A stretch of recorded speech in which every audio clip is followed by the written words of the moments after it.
So actually, naging scholar ako ni Governor Joel Reyes dati. Nung time na magkaroon siya ng screening dito sa Coron Coliseum, na kung saan isa nga rin po ako sa mga pinalad na mabigyan ng pagkakataon na may pagpatuloy kong aking pag-aaral doon sa kolehiyo. So, nagkaroon ng screening doon sa mga tao at nakikita ko po yung pagpupursige ni Governor Joel Reyes dati na matulungan lalo yung mga mahihirap na katulad namin. Lalo pag ikaw ay nabibilang doon sa maraming miyembro ng pamilya.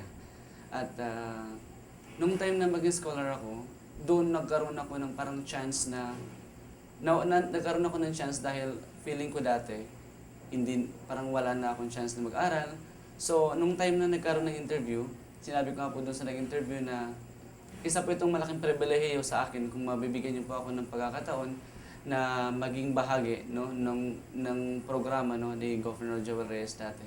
Na kung saan isa po sa mga naging parang aim or parang naging gusto niyang mangyari is magkaroon ng isang Palawenyo na magpapakilala hindi lamang sa kanyang pamilya kundi doon mismo sa buong lalawigan ng Palawan. So ayun nga po, pinalad ako na makapasok doon sa scholarship. Although nandun yung expectation ko talaga na parang wala, pero nung time na tinuloy ko pa rin yung enrollment ko doon sa college, which is kumuha ko ng education dito sa PSU Coron.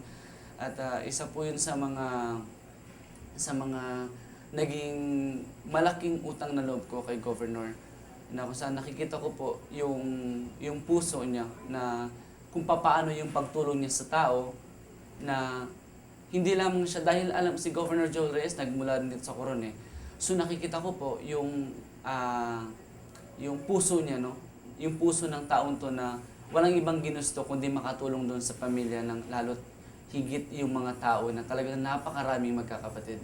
So, dahil nga po doon, nagpapasalamat po ako kay Governor dahil isa po ako sa mga nabigyan ng pagkakataon na maging bahagi ng scholar niya na kung saan ang aim nga po, tulad ng sinabi ko, ay maiangat hindi lamang yung dito sa Coron kung saan ako nagmula, kundi maiangat din at makilala na sabi nga niya po doon sa kanyang programa na sabi nga po, ang Palawenyo ay angat kahit kanino. Ibig sabihin, doon po yung programa niya na ibinibigay doon sa mga mahirap na even though ang kahirapan ay hindi hadlang para magtagumpay ang isang tao. So, yun po yung nakikita kong aim ni Gov. Kasi, ilang termino ang lumipas, halos walang talo si Governor.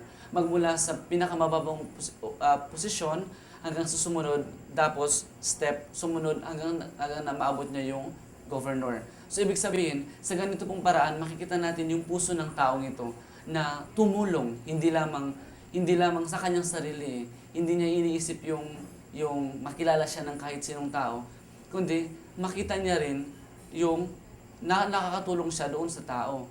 Kasi sa mahigit ilang taon na naging governor si Joel Reyes, ay nakita ko po yung napakaraming programa na ibinigay niya, hindi lamang po dito sa bayan ng Coron, kundi sa buong lalawigan ng Palawan. Which is, ang paborito ko mong subject natin is history talaga eh. So pinag-aaralan ko pong history ng Palawan na nakita ko po yung mga proyekto. Yung mga proyekto na hindi siya pang-sosyalan, kundi makatulong mismo sa mga tao. No? Isa rito yung tinatawag na infrastruktura. O dati, ang daan dito sa Coron is talagang lubak-lubak.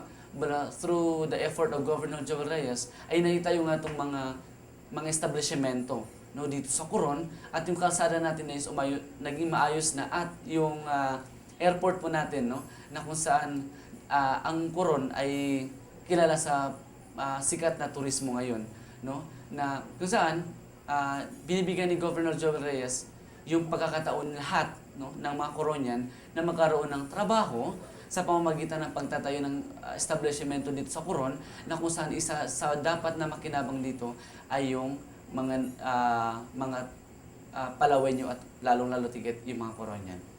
So ako, sinasabi ko po yung totoo dahil sinasabi ko po na hindi ako naniniwala dahil may utang na loob ako sa taong to. Hindi ko rin po sinasabi na hindi ako naniniwala dahil